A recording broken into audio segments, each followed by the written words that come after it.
मराठा आरक्षणासंदर्भात सरकारकडून हालचालींना वेग आलेला आहे। वर्षा निवासस्थानी विशेष 1.5 तास बैठक चाललेली होती। 29 ऑगस्टला जरांगेंचं मुंबईमध्ये आंदोलन होणार आहे। ऐन गणेशोत्सवात हे आंदोलन होणार असल्यानं ही अत्यंत महत्त्वाची बैठक वर्षा निवासस्थानी आयोजित करण्यात आलेली होती। या बैठकीला मुख्यमंत्री आणि दोन्ही उपमुख्यमंत्री हजर होते।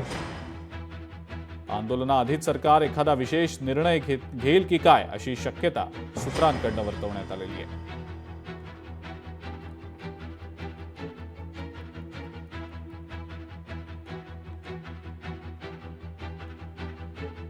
मराठा आरक्षणासंदर्भात सरकारची काही वेगळी रणनीती आहे की काय अशीच शक्यता सध्या वर्तवली जाते। याच संदर्भात बोलण्यासाठी आपल्या सोबत स्वतः मनोज जरांगे पाटील जोडले गेलेले आहेत। पाटील साहेब, आपलं खूप खूप स्वागत लोकशाही मराठीमध्ये।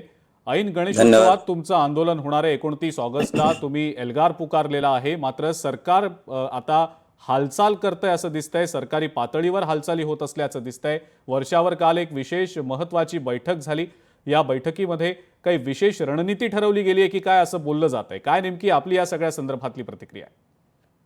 नाही, ते नाटक आहे सगळं। लोकांना दिखाऊपणा करायचा आणि वेळेवरती समाजाची दिशाभूल करायची हे सरकारचं एक ठरवून केलेलं षडयंत्र असतं। आणि त्याच्यातली त्यात देवेंद्र फडणवीस साहेब म्हणल्याच्या नंतर षडयंत्र करायला त्यांचा कोणी हात नाही धरू शकत, कारण ती पद्धत आहे त्यांचे काम करण्याची। ज्या समाजानं त्यांना या खुर्चीवरती बसवलं त्या समाजाला कसं मागं टाकायचं हा त्यांचा प्लॅन त्यांनी ठरवून आखलेला आहे। कारण याच्या पाठीमागे अनुभव आले। ज्यावेळेस आम्ही आंदोलन करत होतो त्यावेळेस आम्ही मागणी करतो आरक्षणाची, आम्हाला नाही दिले गेलं, परंतु एक 16 जाती त्यांनी पाठीमागच्या एक 6-7 महिन्यापूर्वी आरक्षणात घातले होते की ज्यांची मागणीच नव्हती। ते खुनशीपणाची वागणूक होती मराठ्यांबरोबर जाणून बुजून। आम्ही त्याचा अर्थ असा होतो की मराठी जरी मागत असले तर आम्ही तुम्हाला नाही देणार, पण न मागणाऱ्याला आम्ही तुमच्या नाकावर टिचून बाकीच्यांना आरक्षण देतो असं होतं, सिद्धच होतं त्याचं। आता ही परवाची बातमी आहे की 29 जाती त्यांनी ओबीसी आरक्षणात परवा घातल्या। म्हणजे तुम्हाला ते चालतं? मराठ्यांनी नेमकं तुमचं काय केलं या प्रश्नाचं उत्तर आम्हाला मिळत नाहीये। म्हणून तर आता मुंबईला आम्हाला यावंच लागतंय, कारण आमची मागणी 2 वर्ष होत आहे आता 29 ऑगस्टला। रोज सांगतोय आम्ही की आमची मागणी मंजूर करा, तिला अंमलबजावणी द्या। मराठा आणि कुणबी एक आहे, आमचं हैदराबादचं गॅजेटियर आहे, सातारा संस्थानचं गॅजेटियर आहे, हे काम करत नाहीयेत ते। आम्हाला उलट खुन्नस म्हणून दिली जाते, मराठ्यांचा अपमान म्हणून केला जातो। अहो, कालचं ताजं उदाहरण आहे, 29 जाती परवा त्यांनी आरक्षणात घातल्या, कुणालाच माहित नाही राज्यात। आम्हाला एका नको आता नाव सांगायचं, कारण प्रसार माध्यमावर एखाद्याचं नाव सांगणं बरोबर नाही, त्यांनी सांगितलं असं असं होतं इथं। म्हणजे किती लाजिरवाणी गोष्ट राव। राज्याच्या प्रमुख पदावरती संविधानाच्या कायद्याच्या आपण बसायचं आणि एका जातीला, मराठ्याच्या जातीला इतकं हिनवायचं की त्याच्या समोरून दुसऱ्या 29 जाती घालायचे, पण मराठ्यांना आरक्षणात येऊ द्यायचं नाही। आता कुठे झोपले ओबीसी नेते येवले फेवल्याचं, कुठे गेलं ते? जर ओबीसीचा नेता म्हणून स्वतःला म्हणून घेतो ना, तर आता 29 जाती चालतात का तुला? पहिल्या 16 घातल्या त्या पण चालतात का? मराठ्याने काय केलं तुला? मराठेच घालायचे असल्या आरक्षणात तर विरोध करायचा। आता रात्री पण नाटकच होतं ते, उपसमिती करणं, त्याच्यामध्ये सदस्य वाढवणं, हे नाटक होतं ना। कारण नवीन आहे का काही? मराठे इतके हुशार झाले देवेंद्र फडणवीस साहेब, तुम्हाला वाटतं तुम्ही लय शहाणे आहेत? लोकांना जरी शेती तिकडे राबत असले ते, तरी पण त्यांना तुमच्यापेक्षा जाण आहे, त्यांच्या लक्षात येतंय। आता ही उपसमिती पूर्वीचीच आहे ना, पहिले चंद्रकांत दादा होते, आता विखे साहेब का कोण आणलेत? म्हणजे बैल पोळ्याच्या दिवशी फक्त खांदे पालट केले। आमच्याकडे खेड्यात असतं बघा, नांगराला दुपारून बैलाचे खांदे बदली देते, दुपारी ही बैल घालतात, दुपारून हे घालतात, म्हणजे जरा नीट चालवतोय म्हणून। तसंच काल बैल पोळ्याच्या दिवशी खांदे बदल केला, काय केलं नाही दुसरं। याच्यातून मराठ्याला कळतंय जाणून बुजून आमचा अपमान करायला। आम्ही मुंबईत येणार आहे, बघू आरक्षण कसं काय मिळत नाही। पण पाटील साहेब, काही सकारात्मक या सगळ्या हालचालींमधनं होईल असं वाटत नाही तुम्हाला? म्हणजे प्रत्येक वेळेला नकारात्मकच काही गोष्टी होतील असं तर नाही, सकारात्मकही काही गोष्टी समोर येऊ शकतील असं वाटतं? काय झालं सकारात्मक आतापर्यंत? नाही, कदाचित आता होऊ शकेल असं वाटतं का? नाही नाही, ते माणूस सकारात्मक करण्यासारखा नाहीच आहे। सकारात्मक एकच करू शकतो देवेंद्र फडणवीस साहेब, एकच सकारात्मक गोष्ट करू शकतो, ती म्हणजे फोडाफोडी। इकडचं चोट्ट उचल, तिकडं टाक, मोठा डाक्या टाकणारा आणि इकडं घाल, याचे बारकाले पक्ष संपव, नेते एकामेकाच्या अंगावर घाल, एवढंच काम करू शकतो। संपवायला नंबर 1 सकारात्मक माणूस येते। लोक संपवायचे कसे, मराठीचे नेते संपवायचे कसे, हा डाव साधू शकतो। एकनाथ शिंदे साहेबाला घेईन, त्यांना मागे टाकीन, अजितदादाला त्यांच्या बोकांडी घालीन, ते काढून घेईन, आता दोघाला सोडून देईन, आता तिसरंच कुणाला तरी आणि एक ताजं उदाहरण सांगू तुम्हाला। आता कोण काय हिंदू जन नायक होता बघ कोकणातला, आता 2 जोडीदार उठले त्याला, बर असं आहे. धनगराचा एक नेता असला की दुसरा आणि मराठ्याचा दुसरा असला की त्याच्यावर तिसरा चढवी. हा म्हणजे त्याचे उद्योग आहे. मग आता काय कसं जायचं, सत्य जायचं. मग म्हणायचं आता मा हिंदूचं रक्त नाही. आधी म्हणलं होतं हिंदूचं रक्त आहे मा डीएनए. हा आता म्हणतो ओबीसीचा डीएनए. आता काही दिवसानं कोणाचा आहे काय म्हणतो माहित नाही. म्हणजे त्याची एक स्टाईल आहे. लोकांना फसवायला तो सकारात्मक माणूस आहे. लोकांना फसवायला. शेतकऱ्याला फसवलं की नाही, सत्तेवर येऊस तर कर्जमाफी करतो म्हणले, का नाही केली? ओबीसीचा डीएनए तुझा, चल जाऊ दे आमची काढी लागू दे मराठीची. ओबीसीचा डीएनए तुझा. शेतकरी ओबीसी हाय का नाही याचं उत्तर द्या आम्हाला. ओबीसी साठी तर कर ना शेतकऱ्याची कर्जमाफी. लाडकी बहीण ओबीसीत नाही का? मराठीत जाऊ दे आमची काढी लागू दे, आम्ही आमचं बघू, ऊस तोडून पोट भरू आम्ही. हा तू ज्याचा डीएनए म्हणतो त्या लाडक्या बहिणीला का कशामुळे तसं केलं? जेवढे महामंडळ केले एकाला दिला का निधी आतापर्यंत? निवडणुकीत फक्त मराठीच्या विरोधात लढण्यासाठी डाव केला. आता धनगराचं मराठीचं कसं भांडण होईल एवढं काम केलं. धनगराला काय आरक्षण दिलं? म्हणलं होतं ना देतो. हा म्हणून सगळ्यांनीच ओळखली या माणसाची. आम्हाला माहिती आहे सकारात्मक नाही, काय नाही, काय नाही, काय नाही, सकाराम नाही, तुकाराम नाही, नकोन नाही, नकोन नाही. हे बरोबर शोधतो षडयंत्र आणि कसे वाद लावतात त्याने काम करतात. एकदा झालं डबल नादी लागायचं नाही. देवेंद्र फडणवीस साहेब तुम्हाला सांगतो, किमान माया तरी नादी लागू नका तुम्ही. तुम्हाला गोडीत काय करता येईल तेवढं बघा. आमच्या ज्या मागण्या आहेत त्याची 26 तारखेचा अंमलबजावणी करणार. मुंबईत आलोच, हा बघू कोण अडवते. बरं, पण मग तत्पूर्वी म्हणजे तुमचं 29 ऑगस्टला आंदोलन आहे, त्या आधी जर काही सरकारकडनं विचारणा झाली, चर्चेच्या अनुषंगानं जर काही बोलावणं आलं, तर मग त्या अनुषंगानं प्रयत्न होतील का पाटील साहेब? नाही आमची काय अडचण नाही ना, 26 तारखेपर्यंत नाही. पण एकदा जर 27 ला अंतरवाली सोडली, मग कोणत्या मंत्र्याला फांत्र्याला मी विचारित नसतो, कोण चर्चेला यायचं बी नाही. मला चर्चा नकोच आहे. चर्चा दिवस नका म्हणा कोणी. बरं चर्चा नकोच आहे. अंमलबजावणी आहे का? 2 वर्ष दादा आम्ही वेळ देतोय. तुम्ही साक्षीदार आहेत. गरिबांची लढाई, गरिबांचे प्रश्न तुम्ही वेळोवेळी तुमच्या चॅनलच्या माध्यमातून तुम्ही मांडलेत आणि आम्हाला न्याय देण्यासाठी प्रयत्न केला. 2 वर्ष वेळ देतोय. ताजं उदाहरण देतो दादा तुम्हाला. लोकशाहीनं त्यावेळेस दाखवलं होतं आणि आताही लोकशाहीच्या माध्यमातून सांगतो. आता माझं शेवटचं उपस्थित झालं त्यावेळेस मुख्यमंत्र्यांनी देवेंद्र फडणवीस साहेबांनी त्या सुरेश अण्णा धस यांना पाठवलं होतं. 1 महिन्याचा वेळ दिलता मी त्यांना. ते म्हणले नाही सरकार नवीन झालंय, जरा तुम्ही 3 महिन्याचा द्या. 3 महिन्याचा वेळ दिला. आता त्याला 5-6 महिने उलटून गेले. काय वेळ द्यायचो? मुंबईकरांना माझा विशेष करून सांगणं, माझी चूक काय? आम्ही तुमचे लेकरं, ती न्याय देणारी मुंबई भूमी, आम्ही तिथे येतोय. गणेशोत्सव जरी असला तरी आम्ही हिंदू धर्माचे लोक आहेत. आम्ही हिंदू संस्कृती मानतोय, पाळतोय, आम्ही करून सुद्धा दाखवतोय. आम्ही सुद्धा गणपती बसवतो, हातात मिरवणुका काढतो आम्ही सुद्धा. आम्ही वारकरी संप्रदायाचे सगळे संस्कार परंपरा चालवणारे लोक आहेत. आम्ही मुंबईत न्यायासाठी यायला लागलो आणि उलट ही चांगली गोष्ट आहे. देशाच्या पातळीवरती पहिल्यांदा असा संदेश जाणार आहे. गणेश उत्सवाच्या काळात ग्रामीण महाराष्ट्रातला सगळा मराठा पहिल्यांदा मुंबईत एकवटतोय. ही रेकॉर्ड होईल. आम्ही तुम्हाला अडवायला येत नाहीत, तुम्हाला ट्रॅफिक जाम करायला येत नाहीत. उलट आम्ही गणेश उत्सवात तुम्हाला मदत करू लागू. आणि याच्या पुढचं लोकशाही चॅनलच्या माध्यमातून मी मुंबईकरांना सगळ्या सांगतो, आमची चूक काय? 2 वर्षात मी कधी फोन केला नाही, पण 2 महिन्यापूर्वी 2.5 महिन्यापूर्वी मी देवेंद्र फडणवीस साहेबाला फोन करून सांगितलं होतं. त्याच वेळेस मी 288 आमदारांना फोन केले होते, तुम्ही आंतरवालीला आम्हाला तुमच्याशी बोलायचंय, आम्हाला मुंबईला यायचं नाहीये. बरं, मग त्यावेळेला काय नेमकं सांगितलं? तुम्ही फोन केले होते मी लोकशाही चॅनलला. नाही, त्यावेळेला ज्यावेळेला तुम्ही फोन केले होते त्यावेळेला तुम्हाला काय काय सांगितली, उत्तरं काय मिळाली त्यावेळेला? आम्ही सगळ्या 288 आमदार, खासदार, मंत्री आणि मुख्यमंत्री, 2 उपमुख्यमंत्र्याला फोन करून सांगितलं होतं की आम्हाला आरक्षणाचं घरानं तुम्हाला मांडायचंय, आमच्या गोरगरिबांच्या व्यथा तुम्हाला मांडायच्या. 26 ऑगस्टच्या आत तुम्ही आमच्या मागण्याची अंमलबजावणी करा. आम्हाला मुंबईला यायचं नाहीये. तुम्ही अंतरवालीत या. आले का फडणवीस साहेब येतो म्हणून? नाही आले.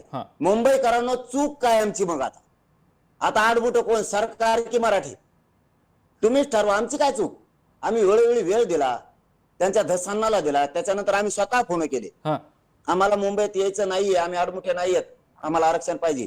राजकारणाशी देणं घेणं नाही. माझ्या गरिबांच्या लेकरांचा वाटोळा करण्याचा अधिकार नाही तुम्हाला. तुम्ही आम्हालाच आता खोट्यात ठरवणार? हे होत नाही. मी आहे तर होत नसतं ते. मी मुंबईत येणार आहे आणि आरक्षण घेणार आहे, ओबीसीतूनच घेणार आहे. बरं, पण मग आता जर तुम्ही मगाशी म्हणालात की चर्चा मला आता नकोय, चर्चेशी काही देणं घेणं नाही, आता निर्णयच हवाय, मग सरकारकडनं जर समजा कुठल्याही प्रकारची पुढाकाराची भूमिका घेतली गेली तुमच्या आंदोलनाच्या आधी, तुम्ही 26 तारीख म्हणालात, त्याच्या आधी आता आज 23 तारीख आहे, 3 दिवसच बाकी आहेत, 3 दिवसात बऱ्याच गोष्टी घडू शकतात पाटील साहेब, असं वाटत नाही का? म्हणजे मी सकारात्मक सातत्याने यासाठी म्हणतोय की चांगलं काहीतरी घडण्याची गरज आहे, निर्णयाच्या दृष्टीनं काहीतरी घडण्याची गरज आहे. जसं मराठा समाजाला वाटतंय तसंच राज्यातल्या इतर जनतेला सुद्धा वाटतंय. तर मग एक पाऊल जर सरकारनं पुढे टाकलं तर मनोज जरांगे पाटील एक पाऊल पुढे टाकतील का? हे बघा दादा, मी तर कधीच मीडियावर आलोय म्हणून म्हणत नाही, मी मीडियाच्या बांधवाला कधीच खोटं बोलत नाही. हा, तुम्ही म्हणतात ना 26 तारखेपर्यंत तुम्ही अंमलबजावणी करायला राखले तर आम्ही सकारात्मक आहे. पण सकारात्मकचा तुम्हाला आणखीन दुसरा एक अर्थ सांगतो. आम्ही जर सकारात्मक सरकारला नसतो तर एवढा प्राणघातक आमच्यावर हल्ला होऊन आम्ही त्यांना वेळ दिलाच नसता. मुंबईतून सुद्धा आलेलो आता आम्ही 1.5 वर्ष झालं. पुन्हा मुंबईकरांना आठवण करून देतोय की आम्ही त्यांना वेळच दिला आहे. सकारात्मकच भूमिका होती. एकदा गिरीश महाजन साहेबाला दिला, एकदा शिंदे साहेबाला दिला. मंत्री 20-30 नुसते मंत्रीच येऊन गेले असते वेळी घेण्यात, मंत्रीच संपले वेळ घेण्यात. सकारात्मक नसतो तर आम्ही हे पाऊल उचलत नसतं. कारण मला गरिबांना, लेकरांना मोठं करायचंय, बरोबर. त्यांना आरक्षण द्यायचंय. मी आडमुठा नाहीच आहे. आडमुठा असतो तर आम्ही मुंबईत आम्हाला त्यांनी 6 महिन्याचा वेळ मागितला होता अंमलबजावणीसाठी सगळ्या सोयऱ्यांच्या. आता आम्ही 1.5 वर्ष वेळ दिला. त्याच्यावर आम्ही पुन्हा ऐकलं उपोषणात. मुख्यमंत्र्यांनी सुरेश धसांना पाठवलं. त्यावेळेस त्यांनी सांगितलं की आम्हाला 3 महिने द्या. आता 6 महिने होत आले. सकारात्मक नसतो तर ही वेळ आली असती का? आणि आमचं 29 ऑगस्टला 2 वर्ष पूर्ण होतात आंदोलनात. म्हणून किती दिवस आता आम्ही दम काढायचा? मी नाही लढू शकत तसलं ते 10 वर्ष 20 वर्ष. तर आमच्या 2-3 पिढ्या वायाला जातात. इकडे मराठ्याच्या पोराची कोपाट लागली पाहिजे. इथं शिक्षण महाग झालं, मरणाचं नोकऱ्या भेटानं हाल चाललेत आमच्या लेकरांची, फाश्या घेतात आमची. बरं, आमचा हक्क आहे ना, आम्ही ओबीसीचा मागतो का? आमच्या नोंदी समिती तुमची गठीत तुम्ही केली, नोंदी शोधायला तुम्ही लावल्या शिंदे समितीला. 58 लाख नोंदीचा अहवाल दिला. किती पाहिजे तुम्हाला आणखी? गिरीश महाजन साहेब त्यावेळेस मला म्हणले होते मराठा आणि कुणबी एक ही तुमची मागणी आहे. तो JR काढायचा असला तर कायदा पारित करायला जरांगे पाटील साहेब आधार लागतो. पटला आम्हाला. आता 58 लाख नोंदीचा अहवाल आहे. तुमची समिती, तुमचं सरकार, तुम्हीच अहवाल स्वीकारला. आता काय अडचण आहे बाबा मराठा आणि कुणबी एक JR काढायला? सगळ्या सोयऱ्यांची अधिसूचना तुम्ही काढली. 2012च्या कायद्यात दुरुस्ती तुम्ही केली. 67 पासून जाती घातल्या तुम्ही आरक्षणात. आणि ज्या ओबीसी जाती होत्या त्यांचे सगळे सोयरे सगळे हात घातले तुम्ही. सगळे सोयरेच घातलेत हे जाणून बुजून सांगतोय. फक्त त्याला नाव बदललं कायद्याच्या शब्दात, पोट जाती उपजाती, पण सगळे सोयरेच घातलेत त्यांची. पहिल्यांदा एक माळे होता उदाहरणार्थ, सगळे घातले. नंतर उदाहरण म्हणून सांगतोय, एका जातीला म्हणत नाही. दुसऱ्या काही जाती होत्या त्यांची एक जात होती आधी, बाकीच्या लय मोठ्या घातल्या. पहिला एक गुजर होता, भले लय मोठे घातले. पहिल्यांदा एक तेली होता, मग त्यांच्या पोट जाती घातल्या. सगळे सोयरे घातले, सगळे सोयरे. माझंही तेच म्हणणं आहे ना, ज्याची कुणबी नोंद त्याचे सगळे सोयरे घ्या पोट जात उपजात म्हणून. कारण त्यांचा व्यवसाय, रोटीबेटी व्यवहार, चालीरीती, त्यांच्या रोटीबेटी व्यवहारापासून संस्कृती सगळी एक आहे. आमचे सणवार एक आहेत, आमचा व्यवसाय पण एक. तुम्हाला काय निकष पाहिजे? त्या निकषात मराठ्यांना आम्ही बसवतो. राज्यात आणि देशात मराठ्यांची अशी जात आहे की 3दा मागास सिद्ध झाली. 3दा यांचे कोणचे झाले हो? त्या मंडल कमिशननं उचललं तिकडचं ते इंग्रजकालीन सगळा दस्तऐवज. भास्करराव जाधव साहेब त्यावेळेस आंतरराष्ट्रीय परिषदेला गेले, त्यांची यादी उचलली आणि VP सिंग सरकार समोर ठेवली. कुणाला मागास सिद्ध केलं? आम्ही 3दा मागास सिद्ध आहे. मागास वर्ग आयोगाचे निकष आम्ही 3दा पार केलेली जात मराठ्यांची, तरी आरक्षण नाही आम्हाला. आमचा 7-12 असून वावर देत नाहीत. बटाणी कशामुळे वावर देता तुम्ही आम्हाला? आमचं हक्काचं घर असून तुम्ही भाड्याच्या खोलीत कशामुळे राहणार? आम्हाला 8 कशाला देता रे? बार आम्हाला ते सोडायला लावायचं घर. आमचं हक्काचं आहे ना, गॅजेटियर नाही आमचं, सरकारी नोंदणी त्या ते दस्तऐवज नाही का सरकारी? राजश्री शाहू राज्यांच्या संस्थांचं, सातारा संस्थांचं गॅजेटियर, त्याच्यात पश्चिम महाराष्ट्र पुरा बसतोय. सरकारी नोंदी देत नाहीत म्हणल्यानंतर अन्याय नाही आमच्यावरती का? बरं अन्याय सहन करा? काय पाप केलं, काय पातक केलं माझ्या मराठ्यांच्या पोरानं? काय देवेंद्र फडणवीस साहेबाला अधिकार आहे माझ्या पोरांचा वाटोळा करायचा? नाही सहन करू शकत मी. घेणार आहे मी 29 ऑगस्टला सगळ्या गॅजेट पासून, सगळ्या सोयरीच्या अंमलबजावणी पासून, मराठा आणि कुणबी एक JR पासून पूर्ण घेणार आहे. घुसणार आहे मी मुंबईत. कोणाला होतं बघतो. आता तुम्ही निर्धार तर बोलून दाखवलाय पाटील साहेब. 29 तारखेला तुम्ही मुंबईत येणारा, तुम्ही सांगितलेलं तर आहेच, पण लोकशाही मराठीच्या माध्यमातून सरकारच्या प्रतिनिधींना, सरकारला आणि मुख्यमंत्र्यांना उद्देशून सातत्यानं तुम्ही अनेक आवाहनं करत असता. काही आवाहन करावं वाटतंय आता? कारण राज्यातली सगळी जनता ऐकतीये तुम्ही जे म्हणताय ते, तुमची जी भूमिका आहे ती. काही आवाहन करावं वाटतंय का तुम्हाला? लोकशाही चॅनलचं ऐकून त्यांना, त्यांच्या शब्दाला साथ देऊन, पाठिंबा देऊन, पुन्हा एकदा सरकारला, विशेष करून देवेंद्र फडणवीस साहेबाला विनंती करून सांगतो, 26च्या आमच्या सगळ्या मागण्याची अंमलबजावणी करा. आम्हाला मुंबईत यायची हवस नाही. तुम्ही जर नाही अंमलबजावणी केली तर मी मुंबईत येणार आहे आणि जातवान मराठा घरात झोपणार नाहीये. मराठ्यांच्या सगळ्या मंत्री, आमदार, खासदार, सगळ्या पक्षातल्या लोकांना माझा हात जोडून आव्हान आहे. समाज संकटात सापडायची वेळ येते त्यावेळेस समाजाच्या लेकरात आणि समाजाचं रक्षण करायचं शिका. नसतात तुम्ही सुद्धा संपलेल्या मराठ्याला माहित होणार नाही. मुंबईत जर मराठ्यांच्या पोराला काठीला जरी टोचलं, राज्यातला पांढरा रस्ता सुद्धा सुरू राहायला नाही पाहिजे. ही सगळ्यांची पक्षातल्या आमदार खासदार मंत्र्यांची जबाबदारी आहे. एवढ्या वेळेस हात जोडून विनंती माझी, माझ्या जातीचं कल्याण होणार आहे, जातीच्या लेकराचं कल्याण होणार आहे. चंद्र सूर्य आहे तोपर्यंत त्या लेकराला कधी कमी पडणार नाहीये. त्याला आयुष्याची भाकरी म्हणजे आरक्षण द्या. देण्यासाठी समाजाच्या बाजूने उभा राहा. एकही आमदार खासदार मंत्री जिल्हा परिषद सदस्य महापौर नगराध्यक्ष सरपंच कोणीही सभापती उपसभापती गैरहजर राहू नका. जात तुम्हाला कधीच विसरणार नाही आणि जातीचं रक्षण करा. सरकारलाही आता विनंती केली, अंमलबजावणी द्या. याच्या पुढे मला काही कळत नाही. मराठी मात्र एक घरी एक गाडी घेऊन बाहेर पडणार आहेत.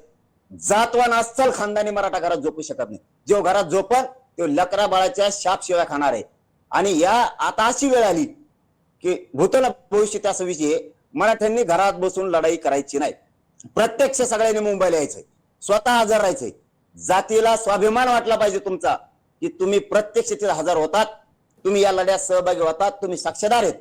आणि मी तर 100% 29 ऑगस्टला मराठ्यावर गुलाल आरक्षण घेऊन फेकणार आहे. त्याच्यात काही दुमत नाही. गरीब श्रीमंत कर्मचारी मराठी असतील, व्यावसायिक असतील, उद्योगपती असतील, शेतकरी असतील, माथाडी कामगार असतील, ट्रॅक्टर जीप रिक्षा जेवढे असतील, सगळ्या मराठ्यांनी एक दिवस काम सोडून मुंबईत या. एवढीच माझी हात जोडून विनंती. आणि जात माझी हरू देऊ नका. तुमच्या पाय पडून सांगतो, जातीला लई किंमत आहे. जात वाचवा, जातीचे लेकरं वाचवा. सगळ्यांनी मुंबईकडे चला. एक दिवस या, तुमच्या लेकराच्या अंगावर गुलालच फेकतो, माग हटत नाही. कारण या पठ्ठ्यानी जीव तुमच्या पायावर ठेवलेल्या मराठ्यांच्या, तुमच्या लेकरा बाळासाठी ते जळतो. मी रक्त जाळतो, उपाशी तपाशी राहतो, फक्त तुमच्या पोरा बाळांसाठी जगतोय. सगळ्या पक्षातल्या नेत्यांना सुद्धा आरक्षण लागणार आहे आणि गरिबांना सुद्धा लागणार आहे. सत्तेत गेलात म्हणून तुमच्या लेकराला फुकट शिक्षण मिळणार नाही, फुकट नोकरी मिळणार नाही. हे मात्र सगळ्यांनी लक्षात ठेवा. सत्ता असो नसो, लेकरांसाठी आरक्षण महत्वाचं आहे.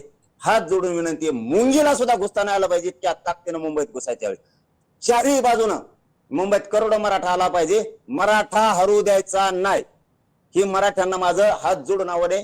चला मुंबईला 29 ऑगस्टला. ठीक आहे. जरांगे साहेब, खूप खूप धन्यवाद. आपण लोकशाही मराठीशी बोलात आणि आपली भूमिका मांडली. ती 29 ऑगस्टला तुम्ही एल्गार पुकारलेला आहे. आपण आशा करूया त्याआधी काहीतरी सकारात्मक तोडगा निघेल आणि तुम्ही ज्या मागण्या सातत्यानं सरकारसमोर मांडताय त्या मागण्यांच्या अनुषंगाने ठोस काहीतरी निर्णय होऊ शकेल.